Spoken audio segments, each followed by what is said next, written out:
We get to do a lot of interesting projects on this show, and today is no exception. And joining me today for this project is Fred Broyen. Hi, Fred. Hi, Teresa. Now, for people who don't know, what exactly is a dumbwaiter?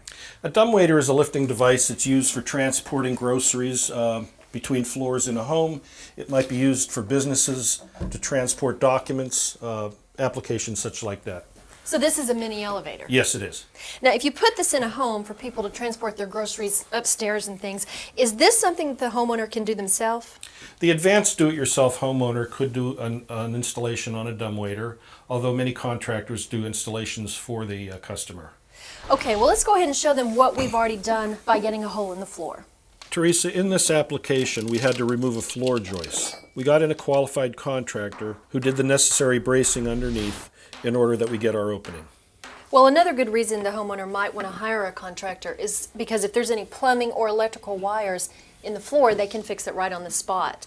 But Fred, not every application is going to be the same. I mean, they may not have to cut through a floor joist, right? That's correct. We have two smaller units that are available that fit between 16-inch on center and 24-inch on center floor joists. Okay, well, our next step is to build a frame to go over this opening that's going to hold the motor and the sliding mechanisms. We've already pre-assembled our walls, but Fred, if a homeowner or a contractor wants to order this completely pre-assembled and ready to install, is that possible? Yes, that's possible. It saves a lot of installation time on the project. Well, that's a good thing on a project as large as this. Now, on this particular application, we're using 3-inch drywall screws to assemble the walls.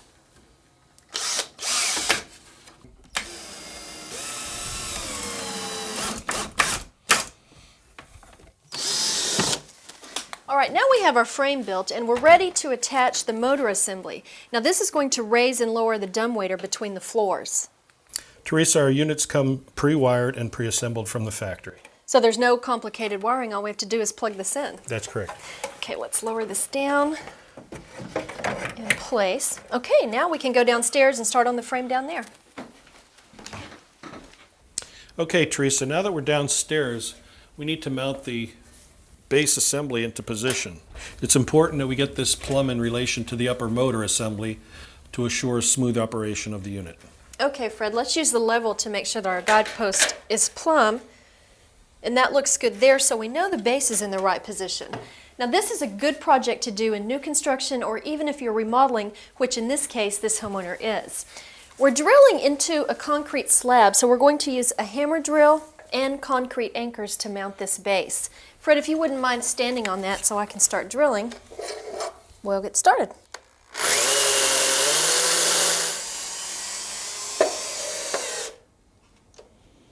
Okay, Teresa, now that you've installed the first of the two guide rails, we'll set the lift container into position.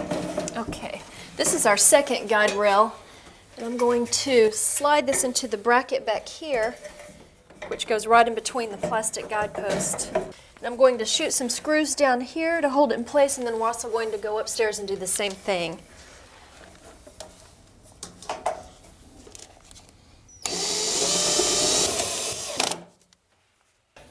Teresa, now that you've installed the second guide rail assembly, I've attached the belt and the wire rope assembly. This is what will raise and lower the lift container.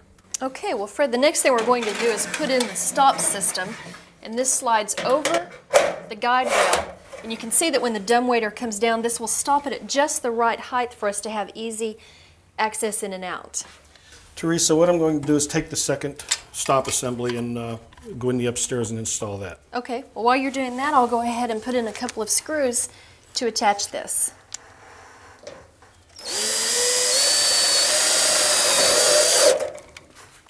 Teresa, what I'm doing here is lacing the belt assembly through the pulley system. What I'll do now is hand down the return wire to you, and you'll install that down through the guide rail into the bottom of the lift container. Okay, Fred, I've got it. Now I'm going to run this down the guide rail and put it underneath the pulley, and then take it underneath this other pulley. Make sure that the wire stays underneath both of the pulleys, and then you can take out the slack. And now we're ready to test it.